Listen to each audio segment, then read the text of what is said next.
Bonjour à tous, je suis ravie d'accueillir de nouveau les élèves de CE2 et CE1 pour ce nouveau cours de français.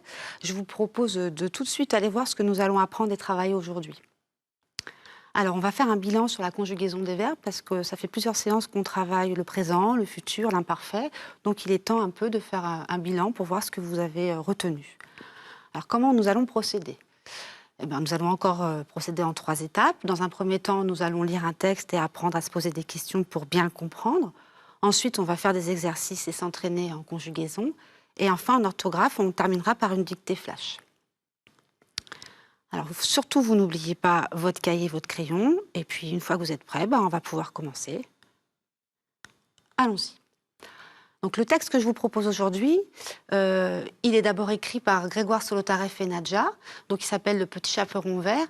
Et c'est un roman, ce n'est pas un album de littérature de jeunesse. En revanche, je vous ai déjà parlé de ces 2 auteurs et illustrateurs quand nous avions étudié le texte de Léo Corbeau et Gaspard Renard, puisque à cette occasion-là, je vous avais dit que c'était leur maman, Olga Lecaille, qui était l'illustratrice et l'auteur. Et bien donc, j'ai décidé de vous proposer un texte de Grégoire Solotareff. Alors, je vais vous laisser 1 minute pour lire ce texte. Vous allez voir qu'il est un petit peu particulier, donc vous allez vous demander pourquoi il est particulier, quelle est sa particularité. Et puis après, je le lirai, puis on l'expliquera ensemble.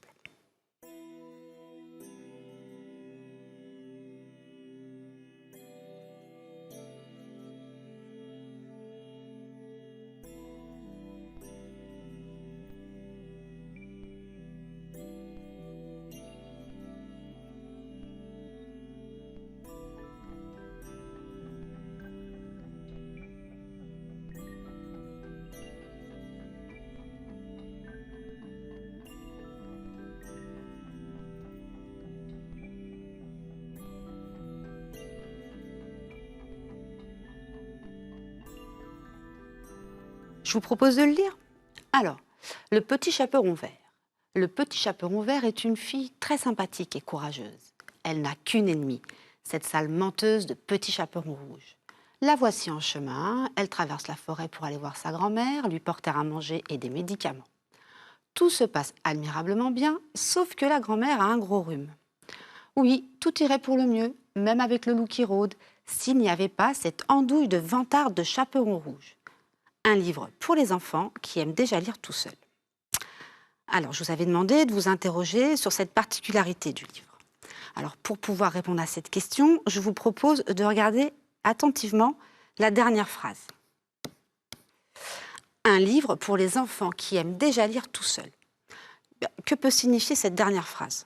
Alors, grâce au petit mot pour, on voit qu'en fait, c'est un conseil que l'on donne, un conseil qu'on va donner soit au lecteur, soit à la personne qui va leur donner ou leur acheter ce livre. Alors, sur quel support, où peut-on trouver ce genre de conseil ? Est-ce que ça va être dans le livre au moment où l'auteur est en train d'écrire l'histoire ? Eh bien non. En fait, je pense que vous devez vous en douter un petit peu. Ce genre de conseils, on les trouve sur les 4e de couverture. Donc, je vous montre rapidement la 4e de couverture du Chaperon Vert. C'est exactement le texte que l'on trouve. Alors, à quoi ça sert une 4e de couverture ? Pourquoi y a-t-il des écrits sur une 4e de couverture ? Alors, par exemple, si vous allez dans une librairie pour acheter un livre ou si vous allez, par exemple, en bibliothèque pour en emprunter, parfois, on a des idées, on sait très bien ce qu'on veut emprunter, mais parfois, on ne sait absolument pas ni le genre, ni le nom de l'auteur, on a une vague idée. Et donc, quand on est petit, on regarde surtout la couverture parce qu'il y a des illustrations. Puis quand on est un peu plus âgé, qu'on commence à savoir lire, on va aussi regarder la 4e de couverture et là, on va avoir des informations. Donc, en tous les cas, l'information qu'on a à la fin de ce texte, c'est déjà un conseil qu'on donne à un lecteur qui sait déjà un peu lire tout seul. Donc, à un lecteur de votre âge, qui est allé en CP, en CE1, qui est un petit peu fort maintenant, qui peut se débrouiller, et qui donc il peut s'acheter ce livre ou l'emprunter à la bibliothèque. Mais ça peut être aussi un conseil qu'on va donner aux parents du lecteur ou par exemple, si vous êtes invité à un anniversaire et que vous voulez acheter un livre à votre copain ou votre copine, vous pouvez regarder attentivement la 4e de couverture pour voir si éventuellement ça peut lui plaire. Donc c'est quand même un écrit qui est important. Alors, évidemment, le conseil, il n'est pas forcément donné par l'auteur. En l'occurrence, la 4e de couverture, elle est surtout prise en charge par l'éditeur. C'est l'éditeur, celui qui fait paraître le livre, qui donne cet écrit pour donner vraiment au lecteur l'envie de lire le livre. Alors maintenant, on va voir si on a envie de lire ce livre. Et pour ça, on va un petit peu analyser plus précisément ce que nous dit ce texte. Alors déjà, si on regarde le petit chaperon vert, vous avez vu sans aucun doute que prenait des majuscules, ce mot. Hein, et donc là, elle n'a pas de prénom. Hein, c'est le chaperon qui va lui donner son identité et la couleur verte. Donc c'est comme ça qu'on va savoir qui est ce personnage. Alors ensuite, on dit le petit chaperon, mais qu'apprend-on? C'est une fille. Donc elle est désignée par son habit, par son chaperon, mais c'est une petite fille. Alors, dans ce premier paragraphe, on voit qu'il y a donc deux personnages. Le petit chaperon vert est une fille très sympathique et courageuse. Elle n'a qu'une ennemie, cette sale menteuse de petit chaperon rouge. Donc si on regarde attentivement ce premier paragraphe, ces deux personnages, ils ont un petit peu l'air de s'opposer. Alors regardons comment ils sont caractérisés. Hein. Donc la petite fille est très sympathique et courageuse. Donc le mot là, qui est un adverbe, les mots invariables que vous apprenez depuis que vous êtes petit, montre à quel point elle est vraiment, vraiment géniale, cette petite fille, en fait. Elle n'est pas juste sympathique et courageuse, elle est très sympathique et courageuse. En revanche, si on regarde attentivement comment est sa camarade, c'est une ennemie. Alors, si on voit le petit mot « que », ça veut dire qu'en fait, elle est tellement gentille que tout le monde l'aime. En revanche, il y a une seule personne qu'elle n'aime pas du tout et qui ne l'aime pas, et c'est une ennemie. C'est un mot très fort, ennemie. C'est pas juste « je l'aime pas tellement ». Non, non, c'est une ennemie. Ensuite, cette sale menteuse, alors là, le registre de langue, non seulement c'est une menteuse, mais c'est une sale menteuse. Alors ça fait vraiment penser à un langage enfantin, de cours de récréation. Quand on n'est pas contente après sa copine, non, t'es qu'une sale menteuse. Donc on a là l'impression que ce sont des mots d'enfant, comme si c'était la petite fille qui parlait elle-même de l'autre camarade. Et puis j'ai rajouté une expression, parce que si on continue la lecture, alors pour l'instant je passe ce paragraphe, oui, tout irait pour le mieux, même avec le loup qui rôde, s'il n'y avait pas cette andouille de vantarde. Alors là, ça commence à être un petit peu insultant. Hein, sale, c'est un adjectif ici qui vraiment déprécie la personne. Et alors, andouille de vantarde, on voit vraiment que ces deux petites filles n'ont pas l'air de beaucoup s'apprécier. Et on voit qu'elles n'ont pas l'air de s'apprécier et que c'est l'avis, pas forcément de l'auteur, mais du personnage principal, du petit chaperon vert, qui est donné grâce au registre de langue. Alors maintenant, on va aller un petit peu plus attentivement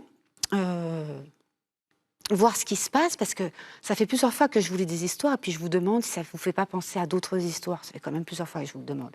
Et là, alors si on regarde plus attentivement, déjà, deuxième paragraphe, la voici en chemin, elle traverse la forêt, donc la forêt, de nouveau, un lieu très connu dans les histoires que je vous raconte. La grand-mère, elle va voir sa grand-mère, lui porter à manger des médicaments. La grand-mère a un gros rhume, donc elle est malade. Tout irait pour le mieux, même avec le loup qui rôde. Donc, de nouveau, entre la désignation du chaperon vert, puis son ennemi, le chaperon rouge, puis tous les mots que je viens de vous souligner, on peut se dire que ça ressemble étrangement, encore une fois, au petit chaperon rouge. Donc, ça fait plusieurs fois que je vous montre des histoires qu'on appelle en réalité des histoires détournées. Hein. Les auteurs se servent de leur connaissance, de toutes les histoires qu'ils ont lues eux-mêmes ou qu'on leur a racontées depuis qu'ils sont tout petits. Et puis, ils en tirent une nouvelle idée, un conte un peu différent. Alors, cette histoire détournée, là, elle va plutôt un petit peu nous faire rire. En tous les cas, elle est écrite du point de vue de l'enfant, donc c'est sans aucun doute une histoire qui ne va pas forcément nous faire peur. Et c'est bien grâce à ce registre de langue et aux termes utilisés qu'on peut quand même l'interpréter de cette façon-là. Alors avant de faire le point sur ce qu'on a appris en lecture, je voulais vous offrir un petit moment du début de l'histoire, parce que là on n'a lu que la 4e, et ça va nous permettre de voir si cette 4e de couverture est fidèle au début de l'histoire. Et puis j'espère que ça va vous donner envie de continuer à la lire à la maison. Je vous le lis. Il était une fois une petite fille que tout le monde appelait le petit chaperon vert, parce qu'elle portait une sorte de capuchon pointu et vert. Sa grande sœur portait un chaperon jaune et sa meilleure amie un chaperon bleu. Mais elle avait une ennemie, une petite fille qu'elle détestait parce que c'était une menteuse, qui portait un chaperon rouge. Et celle-là, elle la détestait vraiment. Un jour, sa mère lui dit « Et l'aventure va continuer. Donc, je vous encourage à aller la lire ou l'écouter. » Qu'avons-nous appris? Donc, nous allons faire un point sur ce que l'on a appris aujourd'hui. Quand on achète ou que l'on emprunte un livre, on peut lire sa 4e de couverture. Elle peut nous donner des informations sur le déroulement de l'histoire, sur les personnages que l'on va rencontrer. Sur cette 4e de couverture, on peut aussi lire des conseils adressés au lecteur. Donc voilà pour notre moment de lecture. On va passer maintenant à la conjugaison. Alors on va commencer par un vrai ou faux. J'ai mis des affirmations qui définissent ce qu'est un verbe. Mais parmi ces affirmations, j'ai mis des informations qui ne sont pas réelles, qui ne sont pas vraies. Donc je vais vous proposer de répondre par vous-même, à l'oral, à la maison. Et puis après, on va corriger ensemble. Je vous laisse quelques instants parce que ça peut être très rapide.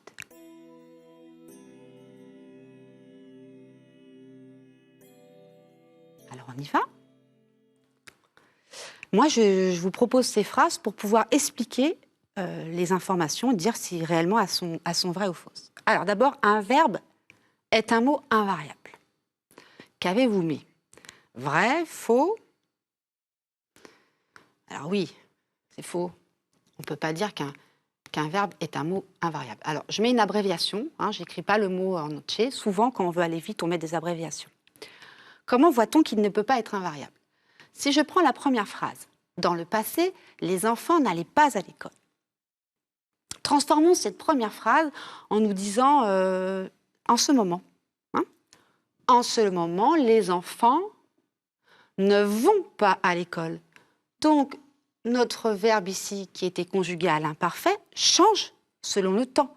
S'il change et qu'il devient, par exemple, vont, on ne peut pas dire qu'il est invariable. Ensuite, deuxième affirmation, un verbe non conjugué est un infinitif. Alors là, tous nos verbes sont conjugués. Je vous ai montré le premier. En ce moment, tu sembles fâché, tu ne discutes pas avec tes anciens amis. Alors oui, le verbe, c'est semble, discute. Dans quelques jours, vous nagerez. Donc oui, on est d'accord, c'est nagerez. Donc si je transforme tous ces verbes-là, parce que par exemple, j'ai besoin de connaître leur sens et que je veux les trouver dans le dictionnaire, je vais devoir les chercher, en fait, c'est leur infinitif que je vais pouvoir trouver.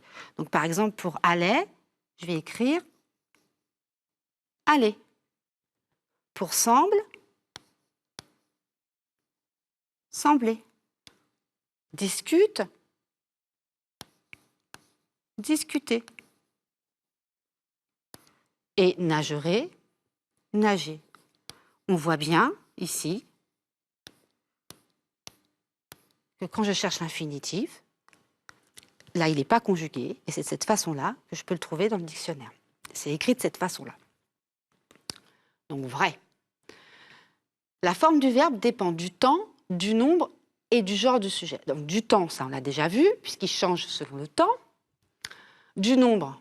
Alors, si, par exemple, je dis « les enfants n'allaient », et que je vais transformer cette phrase, et le sujet va devenir « un enfant ». Dans le passé, un enfant n'allait, je vais transformer sa forme verbale, et ça va se terminer par a été. Vous vous souvenez l'imparfait? A été, troisième personne du singulier. Donc, ça change en fonction du nombre. Et vous allez apprendre, bientôt, on va travailler le passé composé ensemble, donc vous allez apprendre aussi, quand nous travaillerons sur le passé composé, que la forme du verbe dépend aussi du genre du sujet. Donc, cette affirmation est vraie. Les adjectifs s'accordent en genre et en nombre avec les verbes. Alors, si je cherche un adjectif ici, je trouve, en ce moment, tu sembles fâché, tu ne discutes pas avec tes anciens amis. Vous vous rappelez, l'adjectif, ça répond à la question comment? Donc, ancien. Est-ce que ancien s'accorde avec le verbe ou est-ce que ancien s'accorde avec un autre mot? Oui, ancien va s'accorder avec le nom ami. C'est pourquoi il prendra la marque du pluriel. Donc c'est faux. Et enfin, un verbe indique souvent une action ou un état. Alors souvent une action, aller. On est en mouvement. discuter, enfin nagerait, c'est sûr qu'on est en mouvement, on est en train de nager. Alors, sembler, c'est un verbe d'état, ça indique l'état dans lequel on est. D'accord? Donc oui, souvent, un verbe indique une action ou un état. J'espère que vous aviez trouvé toutes les bonnes réponses. On continue? Alors cet exercice, on va le faire ensemble. J'ai créé un tableau dans lequel il y a 3 colonnes, le passé, le présent, le futur. On a déjà travaillé sur ces notions-là. Et le temps du passé qu'on est en train d'étudier, c'est l'imparfait. En dessous, j'ai mis des formes verbales. On va les ranger ensemble dans les bonnes colonnes. Pour « ils mangeront », on va se dire « demain, ils mangeront ». On est d'accord? Donc, au futur. Elle tombait. Qu'allons-nous nous dire? Il y a longtemps. Donc, imparfait. Tu cries. En ce moment, tu cries. Donc, présent. Nous voulions. Alors là, il faut faire attention, parce que souvent, quand le sujet est nous, il y a le ONS. Mais avant le ONS, il y a une petite lettre qui est le I. Et vous vous rappelez quand on avait travaillé l'imparfait? Oui, toujours pour nous, le temps, pour écrire l'imparfait, et que le sujet est nous, on met IONS, nous voulions. Ensuite, nous venions, bah là c'est facile. On peut comparer à nous voulions. Je discute. C'est maintenant que je discute. Présent. Ensuite, demain vous partirez. Elle essuie maintenant. Et enfin, demain, tu arriveras. Voilà notre classement. Continue. Alors là, vous allez devoir conjuguer les verbes, mais j'ai fait des petits changements. Par exemple, dans cette phrase, le verbe que j'ai mis en rouge, tu préfères lire dans mon jardin, il est conjugué au présent. Mais ici, j'ai mis un connecteur qui indique qu'on va être dans le futur. Donc demain, tu préféreras.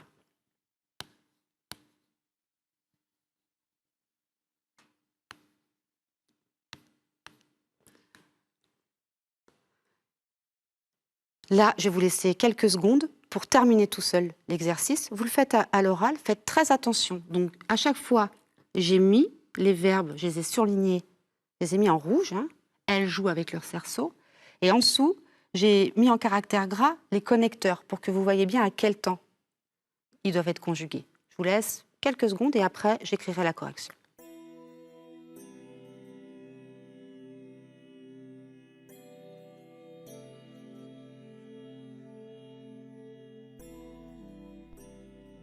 On y va?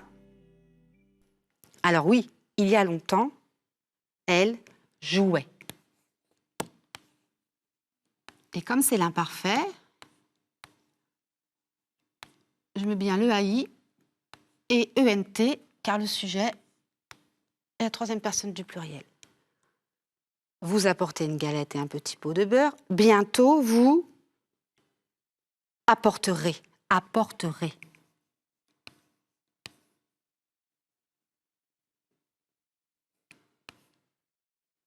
N'oubliez pas EZ, car le sujet est vous. Là maintenant, nous mangeons une tarte aux fraises pour fêter mon anniversaire. Quand j'étais petite, nous mangions. Vous voyez, on enlève le E de mange et on rajoute le I dont je vous ai parlé il y a un instant.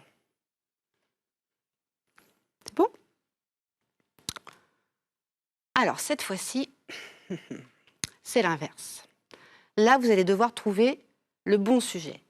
Alors, je vous ai un petit peu aidé puisque j'ai donné quelques sujets, mais je ne les ai pas tous placés. J'ai fait exprès pour que vous cherchiez un petit peu. Ce n'est pas que de l'exercice, c'est aussi de la recherche. Alors, on va faire l'exercice ensemble toutefois. Hein. Le sujet, donc, se couche, quittons, donc, et rentrons. Alors déjà, si on regarde, ça ne peut pas être tu. Pourquoi? Vous vous rappelez tout le temps ce que je vous dis pour les terminaisons des verbes? Pour tu, il y a toujours un S. Donc, ça ne peut pas être tu pour couche. Se couche. D'accord? Mais le soleil se couche ou le petit chaperon vert se couche? Pour l'instant, on ne sait pas trop. En revanche, si on dit quittons et rentrons, même si je n'ai pas écrit, quel est tout le temps le sujet? Oui, c'est nous. Ça, vous commencez le pronom personnel nous. Pour le premier sujet, on va voir. On continue. C'est que l'année prochaine serait. Alors déjà, le futur. Quelle est la personne pour cette terminaison? Tout le temps, tout le temps, tout le temps. AI. Oui, c'est je. Donc là, pas besoin d'écrire. Pronom personnel, je. On le sait. En revanche, c'est une question qu'on pose à quelqu'un, on s'adresse à lui. C'est, et oui, c'est tu. Plus je le bats. Alors, le verbe rencontrait, imparfait, terminaison AIT, souvent son ennemi quand se baladait dans la forêt. Alors là, on va regarder nos deux premières réponses. Est-ce que le soleil va rencontrer son ennemi? Non, c'est dans notre histoire, c'est le petit chaperon vert. Donc, le petit chaperon vert.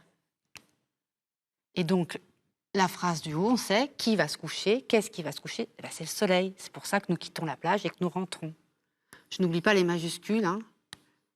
Ici, c'est parce que c'est la première lettre de notre phrase, le soleil. Et ici, c'est parce que je vous rappelle que c'est un nom propre. Alors, le petit chaperon vert rencontrait souvent son ennemi quand? Et c'est elle. N'oubliez pas que c'est une petite fille et pas il. D'accord? Et enfin, est-ce que, si le verbe c'est pouvez, oui, est-ce que vous pouvez prendre votre cahier, votre stylo pour écrire? Donc, si on fait un point sur ce qu'on a appris, voici la conjugaison du verbe discuter aux trois temps. Rappelez-vous les terminaisons de l'imparfait. Très important.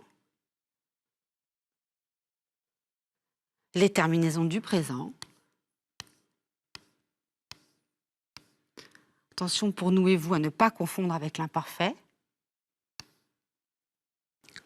Et les terminaisons du futur, dont je vous rappelle qu'on laisse l'infinitif, on ne retire pas la terminaison de l'infinitif et qu'on ajoute les terminaisons. On va passer à l'orthographe. Alors, je vais vous proposer, la dictée flash, je vais vous proposer d'écrire des mots que je vais vous montrer et qu'ensuite je vais effacer. Vous allez devoir les mémoriser et apprendre à les écrire correctement.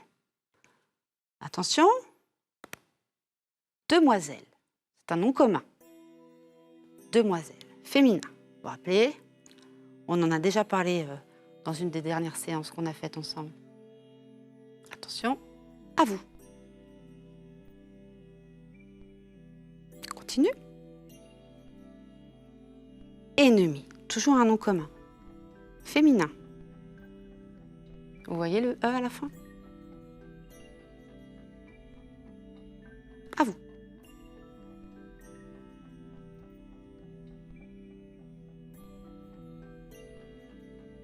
Vantarde. Toujours un nom commun, toujours féminin. À vous.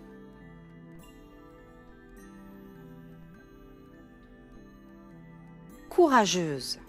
Alors là, c'est un adjectif qualificatif, mais qui va s'accorder avec le nom commun féminin. C'est pourquoi il se termine par un E, S-E. À vous. Alors, le pronom personnel elle. Elle, demoiselle, on voit à la fin, hein, c'est de la même façon. Vous le connaissez. Le verbe avoir, à la troisième personne du singulier au présent, a. C'est le verbe, pas d'accent, a. Déteste. Attention à l'accent aigu. Et là, pas d'accent, un E suivi de 2 consonnes. Déteste.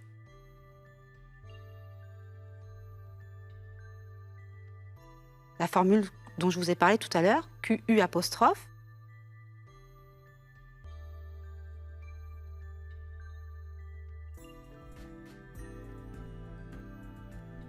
Alors là, c'est la négation. Ah, c'est pareil, on a retiré le E et on a mis l'apostrophe.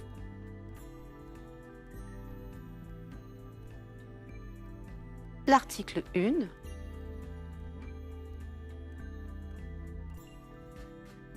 L'article là. Et le déterminant démonstratif, l'adjectif démonstratif, cette, qui est féminin aussi. Alors on va corriger cette fois-ci en regardant tous les mots, mais cette fois-ci, ils sont écrits dans une phrase. Et vous allez vérifier si vous avez bien écrit les mots. La demoiselle courageuse. Donc le groupe nominal, il est féminin. La demoiselle courageuse. N'a, le verbe avoir, rappelez, je ne dis pas d'accent, c'est le verbe. Qu'une ennemie, une seule ennemie, c'est féminin. Virgule. Elle déteste, n'oubliez pas l'accent aigu, pas d'accent sur le deuxième E, cette vantarde. Et point d'exclamation, parce que c'est vraiment, on exprime quelque chose de très fort. La demoiselle courageuse n'a qu'une ennemie, elle déteste cette vantarde. Je vais l'effacer maintenant, et vous allez réécrire cette phrase de mémoire. Vous allez utiliser tout ce que vous avez écrit durant la dictée flash pour pouvoir réécrire. Je vous la redis une fois. La demoiselle courageuse n'a qu'une ennemie, virgule, elle déteste cette vantarde. Vous vous rappelez, vous avez écrit tous les mots. Et normalement, de mémoire, ça va être possible. La demoiselle courageuse n'a qu'une ennemie, virgule, elle déteste cette vantarde. Je vous laisse encore un peu de temps et je vais effectuer la correction. Je vais écrire.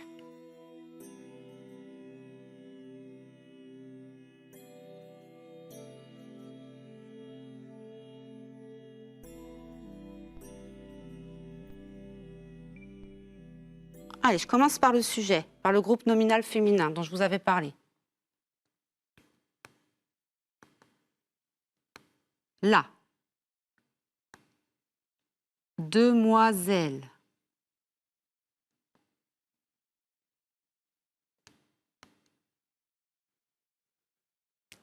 courageuse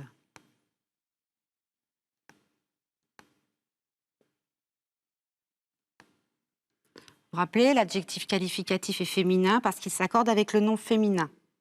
N'a. Vous vous rappelez, là, je l'avais mis en deux étapes. Hein, ce sont deux mots différents. N'a, le verbe avoir. Qu'une. Pareil, deux mots. Dans la dictée flash au départ, je vous avais montré que c'était deux mots. Ennemi.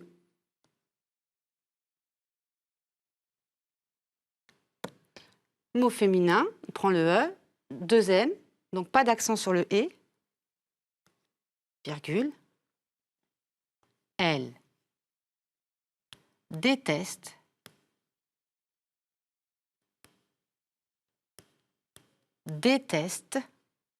verbe détester au présent, troisième personne du singulier. Maintenant, les terminaisons, vous connaissez. Cette vantarde. Cette vantarde. Nom féminin. Vantarde. On ne l'entend pas à l'oral, mais il y a bien ce E qui marque le féminin. Et point d'exclamation, je vous avais dit. Je relis une fois avec vous. La demoiselle courageuse n'a qu'une ennemie, elle déteste cette vantarde. Pour terminer, avec toutes les histoires détournées dont je viens de vous parler. Je vous propose d'aller regarder ces titres. Certains, on en a déjà lus ensemble. Certains, vous devez déjà les connaître. Et vous allez voir que ce sont des histoires détournées, amusantes. Merci à vous et à très bientôt. Et surtout, félicitations.